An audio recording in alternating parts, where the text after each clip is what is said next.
friends, now we will discuss on the topic hydro energy. Hydro means water. So, hydro energy is the energy which is generated from the water.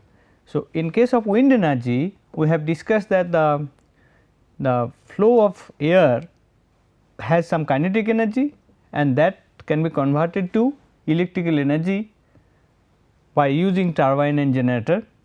So, here also when the water will be in flow, then the kinetic energy of that flowing water can be converted to mechanical energy in turbine, which is followed by conversion in electrical energy in the generator. So, in this case we need the flow of water, and this can be ensured by making dam or by using some river flow or canal flow, etc.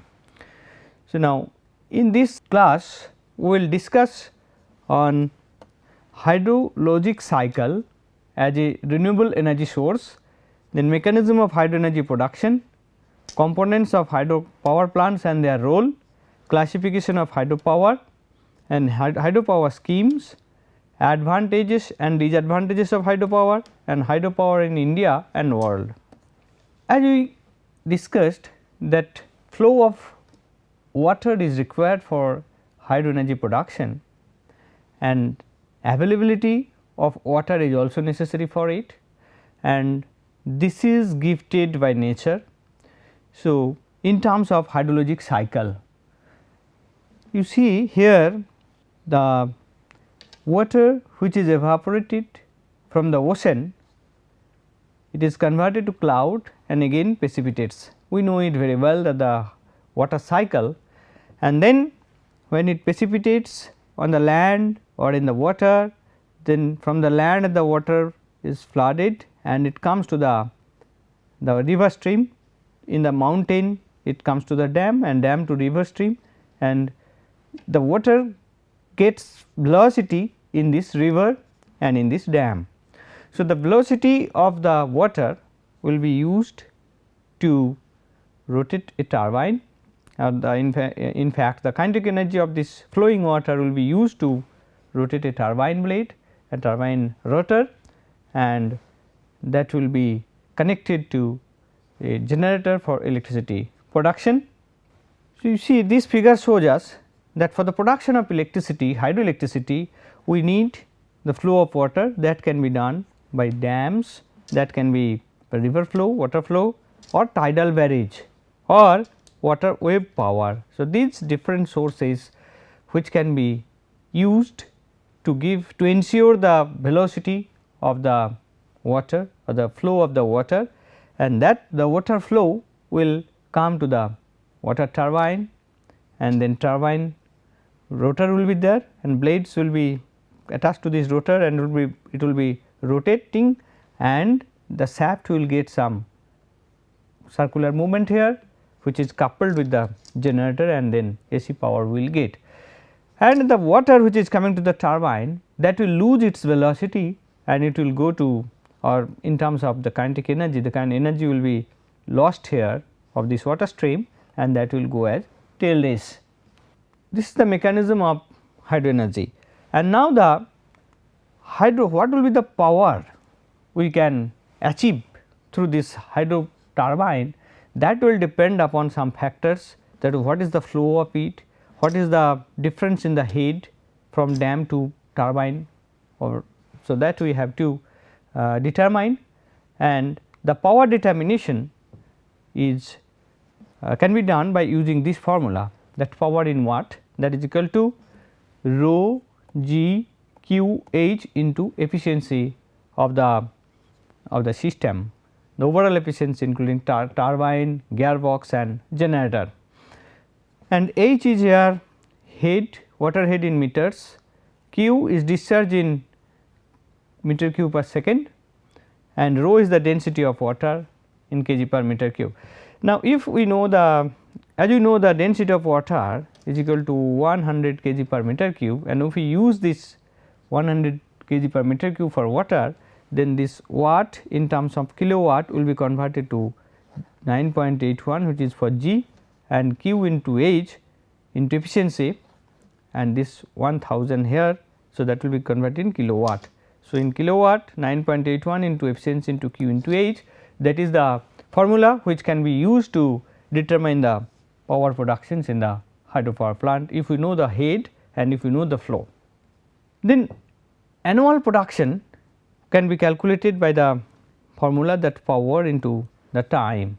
So, what is the power we have?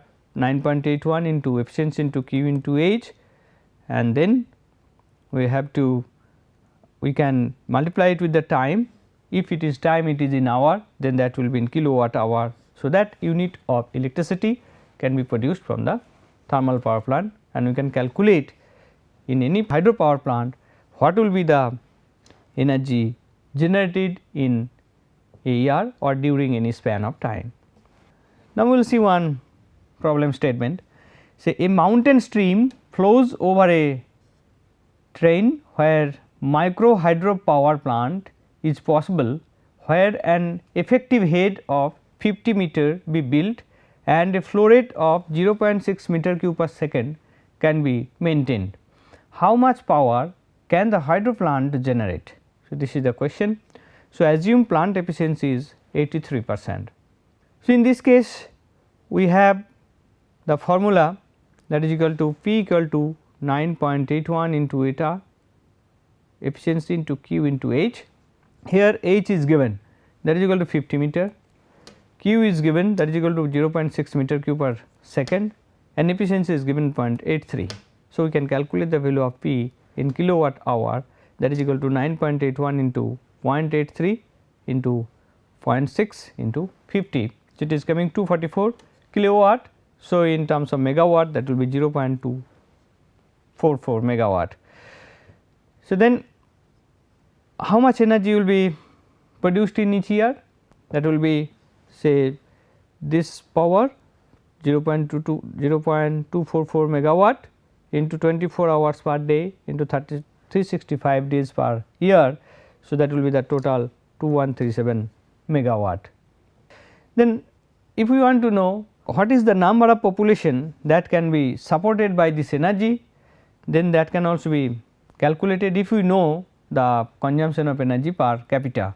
So, assuming per capita electricity consumption in India as 780 kilowatt hour annually, then the number of populations that can be served by this energy is this, how much energy we are producing divided by 780 kilowatt hour, then we are getting this much equal to 2740 people.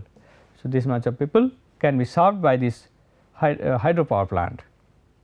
Now, we will see the components of hydropower plant and their role. So, this figure shows us schematically one thermal power plant. So, here we see some civil structures are there. These are the civil structures, and this is our reservoir, water is stored here, and then water is passed through this penstock to this turbine, and then turbine casing etc. is there, and then generator electricity is produced. So, basically if we classify these different parts of it, so one is civil work, that is civil works, control of water flow, the main role of this. Then here the kinetic energy of water is converted to mechanical energy. Here the turbine shaft will be rotating, will give some rotatory movement, and that is done by the flow of water. So, that hydromechanical equipment is important as the heart of this whole plant, and then conversion of kinetic energy of water stream to mechanical energy, that is the main role of this part. And then third is electrical equipment. So, this mechanical energy in the shaft will be converted to electrical, and then for distribution etc. we need some dedicated system. So, then conversion of mechanical to electrical energy, it is done by electrical equipment and power. So, that is the different parts of it. Now, we will see the civil work contains dam or intake or diversion in some cases, we will discuss and we will see some figure which will explain these things, and then power channel, and then desilting tank for removing the silts, and 4-bay tank to take care of small variations in flow. So, during the time a variation in the flow, so 4-bay water will be stored and it will maintain the continuous flow of the water, and then penstock through which the water will come to the turbine, and then surge tank or chamber in case of dam it is available, powerhouse building. So, one building is also required, and the tail race, that is exit from the powerhouse. So, these are the civil work we need. Then hydromechanical equipment, we need turbine, we need gate, we need valve, and we need speed increaser. Electrical equipment and power evacuations include generator, transformer, controls and protections, and transmissions and distribution. It is going to grid or it is off grid, both options may be available. So, now we will see how the hydropower plants can be classified. So, that can be classified depending upon the capacity. So, pico, micro, mini, small, medium and large. So, pico means that is installed capacity less than 5 kilowatt, micro 5 kilowatt to 100 kilowatt, and mini 100 to 2000 kilowatt, and small 2 megawatt to 25 megawatt, medium 25 to 100 megawatt, and large greater than 100 megawatt. So, these are the typical range which is used for the classification. And then on the base of head also, that is your ultra low, low, medium and high head hydropower are classified. So, ultra below 3 meter, low 3 to 30 meter, medium 30 to 75 meter, and high 75 to and above. Somewhere in some reference it is given as 75 is given as 300 meter. So, classification of hydropower on other basis also, based on purpose, whether it is for single purpose only for electricity production, or it is have some other purpose also, like say Tehri dam, it is irrigation plus power generation plus drinking water, that way you can classify. And classification based on hydraulic features. So, what are the hydraulic features? That means conventional hydropower plants, that means only it is the dams or rivers are used to produce the electricity, or pumped storage plants, that means recycling of water for supplying peak load. So, from the bottom tank to water will be sent to the top tank. So, that way also it is possible, but normally it is not used in the country. And the tidal power plants is also another type of power plants. And then we may classify on the basis of operation, that is your isolated plant or grid connected plant. There may be the energy produced in the plant can be connected to the grid, or it may be used off grid for meeting the local need. That is hopefully hydroelectric power for Bombay only. Then we will see the schemes for hydropower. So, we have runoff river, we have canal based, we have storage dam, we have pump storage. So, runoff river we will see, in this case normal flow of river is not materially disturbed due to the construction of a plant. At first we see the figure, here the river is there. So, this river some diversion is there here. So, desilting tank for the silt separation, then it is coming to forebay. The main objective is to ensure the constant flow of water here through the penstock to the turbine, and then in the turbine the water is coming and electricity is generated, and this is your tail race, and again it is coming to the main river stream. So, this is with small diversion of water without affecting the main stream of the river, this hydropower plant can be established, and this is called runoff river power plant. And these are the some features, neither have a large reservoir nor do they have a diversions of the water away from the main channel, and powerhouse is located along the main course of the river and do not substantially alter the regime of the river, and small pools of reservoirs to provide the necessary pondage in order to balance day to day fluctuations, generally medium and high head installations, and then quite popular in Europe and hilly regions of India. So, these are some features of this runoff river. Then canal based plants are also available. So, here these are the mainstream here. So, here we are getting powerhouse. So, this is our powerhouse, water is coming through this is the diversion canal. So, this is your canal and this is diversion canal. So, this water is coming here, electricity is produced, and again it is going and meeting there.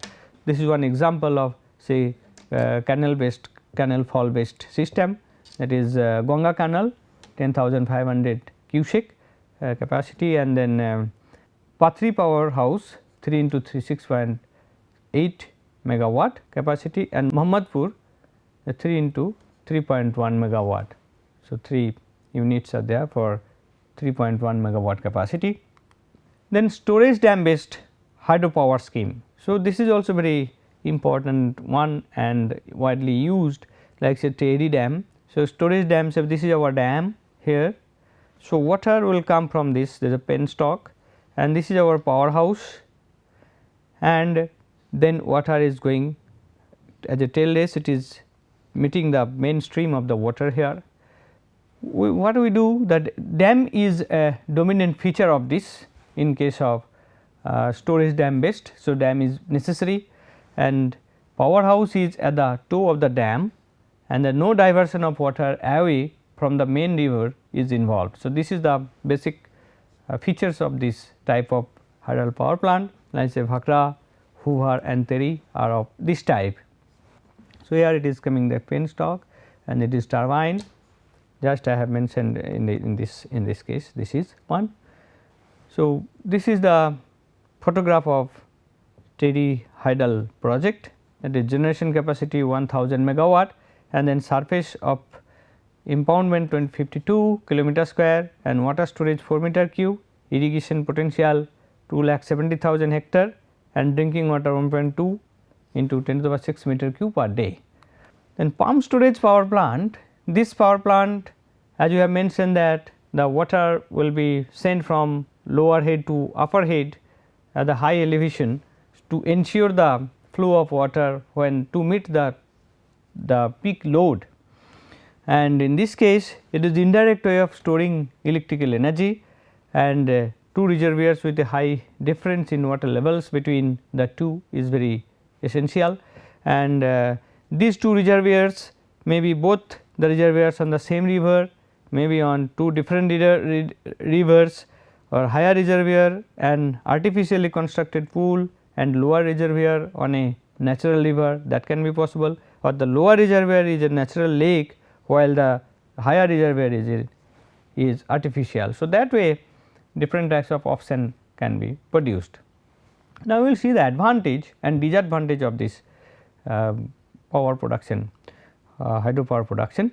So, it has obviously more advantages because it does not create any pollution, emission free with virtually no carbon dioxide, no SOx and no NOx, and renewable resource with high conversion efficiency. The high conversion efficiency is very high in this case, it is greater than 80% efficiency, but whatever other thermal conversion methods we have discussed in case of combustions or gasification based or IGCC, all are having lower efficiency than this.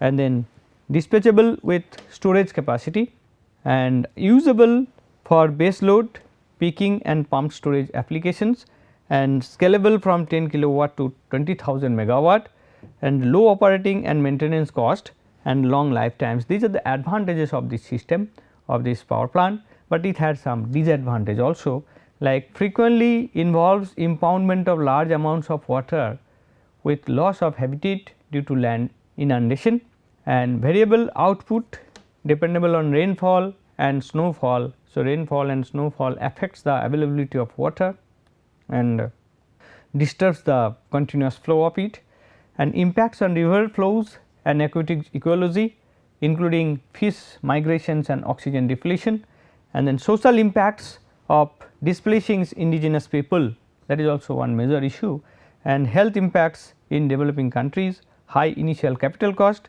and long lead time in constructions of large projects. So, these are the disadvantage of this hydel power plant, and that is many times we see the debate whether such and such state should go for hydel power or not. And these are some examples of world's largest dams and hydropower generation. So, you see hydel power is used in different countries like China, Brazil, Venezuela, United States, Russia, Canada and Romania, Serbia. Just some examples are given here. Out of these, the 3 Georges, that is 2009, it is established, it is 18,200 megawatt, the largest capacity in the world.